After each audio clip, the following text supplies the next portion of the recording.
So we're here after a screening of the movie The 12 from the CL Foundation. I'm here with Michael Trainer. Yes, honored to be with you. Yeah, it's an honor to be with you, and it's a great context actually to sit here in Beverly Hills after watching a movie about ancestral wisdom created by the foundation of 9 people called the CL Foundation. And Michael, I want to get a little bit of the atmosphere you picked out from this movie, because I know you're surrounded by a lot of wisdom and different lineages. Yeah. Well, I mean, I think for me it was, I didn't have a tremendous amount of exposure coming in, which I think is actually oftentimes very beautiful, because you don't come in with any expectations or preconceived notions. And what resonated with me about the film is, I think, there's been a great forgetting, because in our Western culture and in our desire to move quickly, we often forget to listen. And so what I loved about the film was it was about the deep listening and the incredible wisdom that comes from the Indigenous peoples around the planet. And I had the good fortune of living and studying with some of those communities in southern Sri Lanka for a couple of years of my life, which was very transformative for me. And so what I loved about the film was it evoked that sense within of what is possible. And also what I loved about it was it spoke to our collective possibility. There was a beautiful cast of characters from all over the world from these various traditions, but it was really about our collective unconscious and our collective potential, to me, and about the unraveling of that potential and hopefully the shepherding of that potential towards its greatest realization. How do you, in your own words, describe this potential? Because we've just seen it, multiple elders from different cultures really describe the same state of the world and the same hope for the world, right?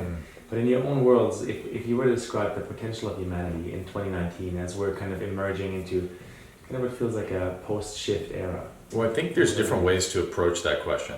I mean, so as you frame it around 2019, ecologically, obviously we're in an incredibly pivotal moment in time. Some say we have approximately about 12 years before sort of irreparable, sort of the point of no return and exponential sort of systems collapse, if you will.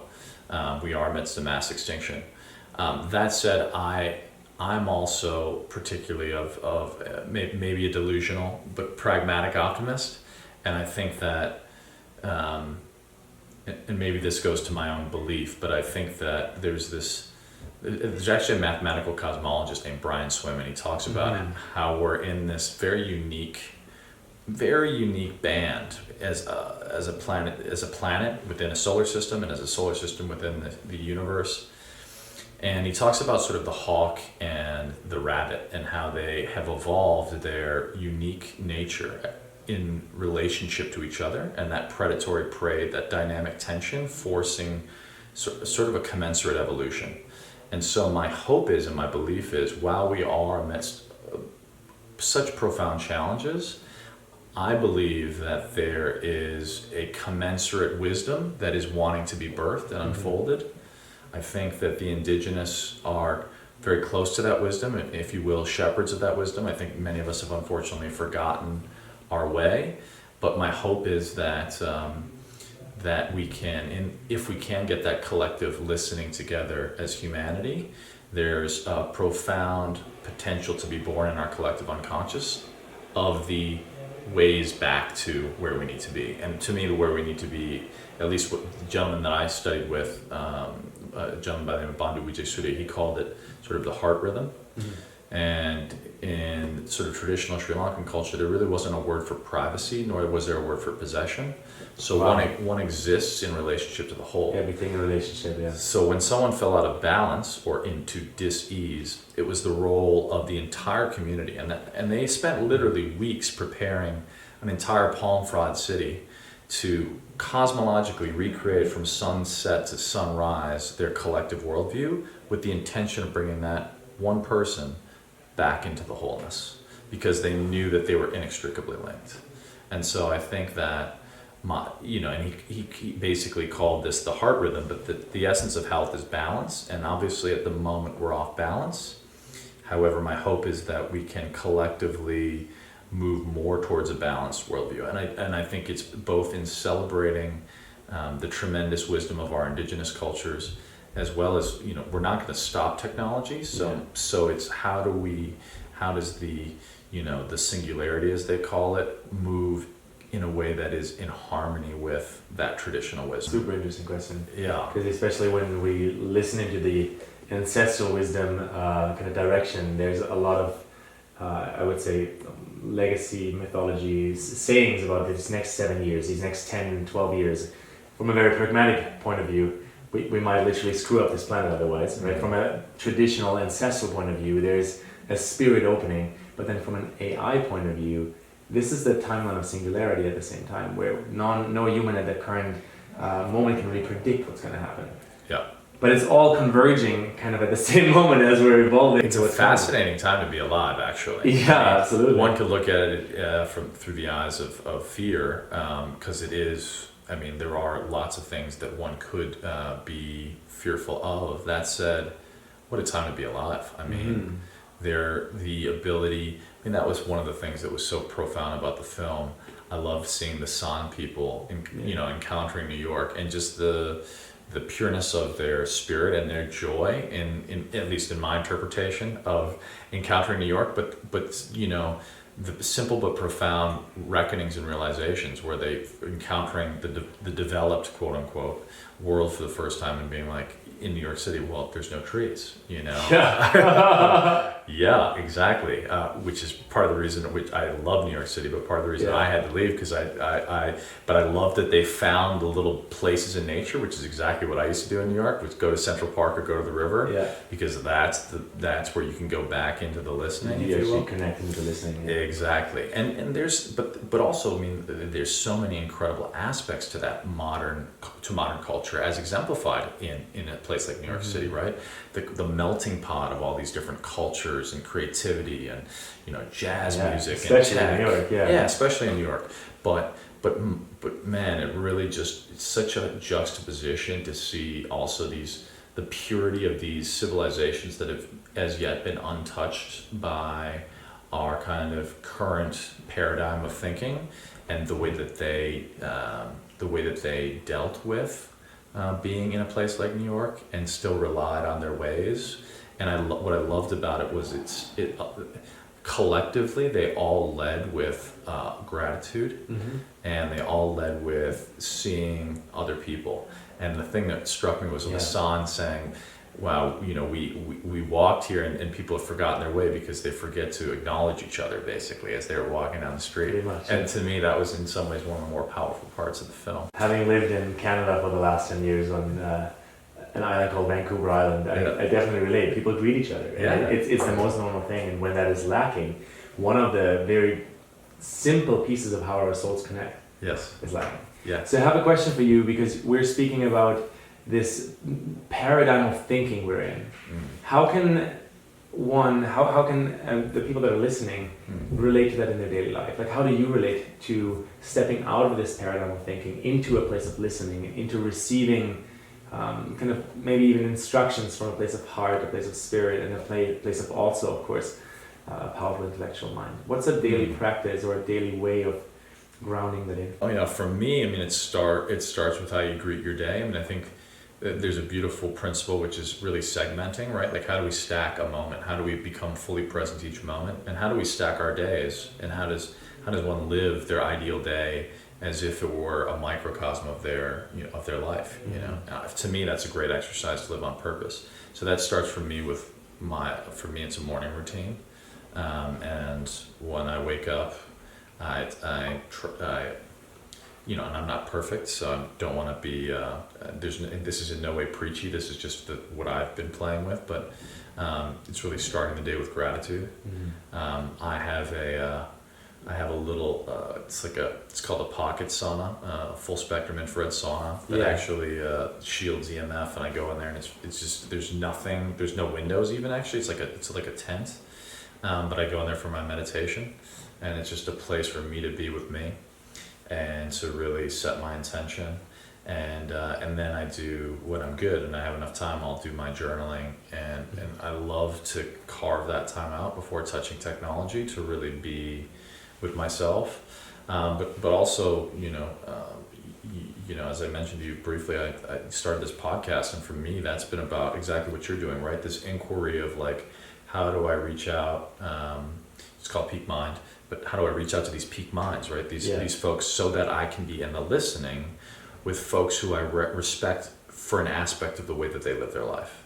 And so for me, it's also an active process, right? It's like, how do I create a platform with the intention of giving, right? And how do I then open myself to be a vessel and utilize that platform to connect with those I respect or admire for a certain aspect of their life, such that it's of most value to other people. And I think in being in that position of service, it's been the greatest gift for me. This is fascinating because it again kind of connects the daily ritual, the daily practice, which is really also a dedication and commitment to self. Yep. Connects it though with the logical stream of thinking. Hey, so this can be a way of how I live my life. Business can turn into a spiritual practice of me really showing up for my own evolution, and therefore sitting, as you said, peak minds, sitting with those peak minds that are actually living the message and living it out loud for humanity. That's right. Yeah, no, I think, and I like what you said where you touched on the business part, because I think for a long time, and I think many people live under this belief that somehow business is not spiritual, if you will, right? Like, or at least I shared that view for a long time, which I think was for me, frankly, was a limiting belief. And fortunately now I'm more living into the idea that actually every aspect of our life is an extension of, there's no like, in a way that's almost another form of spiritual bypassing. It's like, our business is how we spend the majority of our time. It's our gift to the world. And so, and ultimately, having lived most of my life working and building nonprofits, which are absolutely beautiful, and I think tonight's foundation is a case in point. I also think, given the scale and the pace at which we're moving, we need ethical businesses because pardon me, because it's so essential based on the speed at which they can work, and frankly their response to the market. They're market responsive, and so I think that finding ethical businesses, triple bottom line, this sort of notion of impact being an aspect of the bottom line, and really what if we redefined, and this is not my own, but I love this sort of mental anchor. It's like, what if we stopped looking and exalting billionaires simply who have amassed tons of wealth, and what if we looked at a billionaire as someone who touched the lives of 1 billion people? How powerful. 100%. And by the way, if someone touched the lives of 1 billion people in service, they would be a very wealthy person. Yeah. Because it's actually in the gift of our service that we receive. We receive the true depth in life, right? Beyond the linear. However you want to perceive it, that is what is wealthy, right? Mm-hmm. Like there's that beautiful, and that can be even material, but it's like a vibrational billionaire. Yeah, vibrational, yeah. And what? So yes, the vibrational billionaire who likely wouldn't necessarily be attached to the material rewards. However, if you serve 1 billion people, material rewards will come to you, because that's the piece I think most people miss. Is they get into the pursuit of the material thinking it will lead to happiness. Right. But actually it's in the being of service that material wealth would come, because ultimately that's what it is, right? Like, in its truest sense, money is a form of exchange. And if you are adding value to people's lives, and if you add value to 1 billion people's lives, you will be extraordinarily wealthy, right? Spiritually, materially, in every way, right? Because you're coming from a place of service. So I think that's one beautiful thing. The other thing that just came to me as we were talking is, and I don't actually recall the quote, but I encourage people to look it up, but it does come as a relief, where the Dalai Lama talks about how, the sort of the fallacy of our pursuit of wealth. It's like in and of itself, right? Like we pursue the wealth, forsaking our health in that pursuit, and then look to spend all of our wealth to get back our health, right? It's like we're chasing our tail, and teeter-totter, that we're missing the actual balance point. That's right. Yeah, so therefore we're not fully present. We're living, and then once we get to the future, we're actually trying to recuperate the past. So it's the illusion, it's the Maya, it's where we get lost. Absolutely, and this is our daily practice to find ourselves in it again, right? Yes. So maybe the logical follow-up question, personally speaking, what is happiness for you? It's a beautiful question because I actually, and this was interesting. I took a moment today to walk. I have like a walk that I like to do along the canals here in Venice, and it's springtime, so I'm smelling the jasmine. And today I actually just like was really grateful, and because I felt happy. And it was interesting because yesterday at this yoga studio I go to, Moto, this woman, a friend of mine, asked me, she's like, what's one word you would use to describe this one person? And the word I used was magical. And as I was walking around, I was like, what's the one word you would use to describe me? It was just a curiosity. And it was interesting. She's like, sunshine. And I was like, whoa, like that was such a gift. And then as I was walking out of the changing room, another gentleman who works there, he's like, yeah, you're always shining. And he's like, you're our honorary chief happiness officer. And so I was like, wow, that's such a sharp relief for me, because 2 years ago, 3 years ago, I don't feel like I showed up in the same way. And so to me, it's that state of being, and really for me, I think happiness is gratitude, because I feel like it's more of a consistent practice. I'm not perfect by any means. None of us are. No, we're meant to be. Yeah. No. But to me, happiness, gratitude, right, is that thing that no one can take away from you, right? It's the ultimate essence, and it's very hard to be angry or judgmental in gratitude, and even those in the most, the darkest of circumstances, like Viktor Frankl, Man's Search for Meaning. It's like that ultimate agency that one has, where it's like even in the darkest of hours, if you can find that within yourself, there's freedom. And to me, the freedom comes from that essential gratitude for what is, and your responsiveness to what is in every moment. Wow. Your responsiveness to what is in every moment, because that's truly also our human gift, right? The ability to adapt to any given circumstance, to use our mind, to use our prefrontal cortex, to use our hearts and the intuitive intelligence that kind of channels through it. Yeah.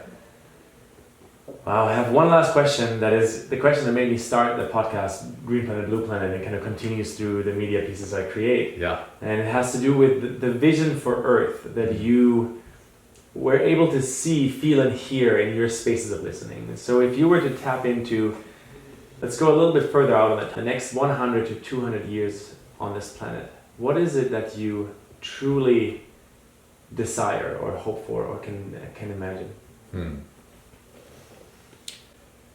Well, what I truly desire for is a reckoning, and what I mean by reckoning is that there's a recognition of our interconnectedness and our interdependence. There's a text in YN Buddhism called the Jewel Net of Indra, and it talks about this web of existence, that we are all interdependent and we are all interconnected, and within each node of that web lies the totality of potential and possibility, right? It goes on infinitely. And so for me, I think what I wish for is that we wake up to the delusion of our separation, that we wake up to the fact that we are interconnected and interdependent with each other, with all the creatures and all of nature, all of the things that is this wonderful planet. And that there was a piece in the movie actually where they talked about, interesting enough to bring it full circle, the relief of, we give you these gifts in speaking for the planet. All we ask is that you take what you need and only what you need, and that you do it in gratitude. And I remember going to the Standing Rock Reservation with a group of veterans, and the elder there said to the veterans, which was such a beautiful way of, if you will, establishing a why or an intention, and he said, whatever you do, walk as if it's your prayer. And so my vision is that we come back to whatever that notion of prayer is for you, that we come back to the notion of our collective prayer, and we walk in tune with that prayer collectively, and that prayer acknowledges and honors that which is this gift, which is this incredible planet. This incredible planet. Yeah. This beautiful planet Earth that carries us, that gives us life, that knows that we're worthy, right? Yeah. Oh, yeah. 100%. I mean, to bring it back to what we were talking about earlier with that Brian's, it's like the gift that we are here and now and alive. I mean, if you go into us as humans, like the 1 in a trillion chance that you would have actually been born, I mean, in terms of like sperm and egg, the fact that like taking it beyond you, the fact that we are in this particular point in time, the dynamic tension, which is the earth and its gravitational relationship to the sun, which by the way, you know, that tension keeps us from being ravaged or consumed. Absolutely. We're in this very unique temperature, which no other planet in the solar system has. Like, so many aspects are totally miraculous. Yeah. You know what I mean? Like, we are living in a freaking miracle. You know what I mean?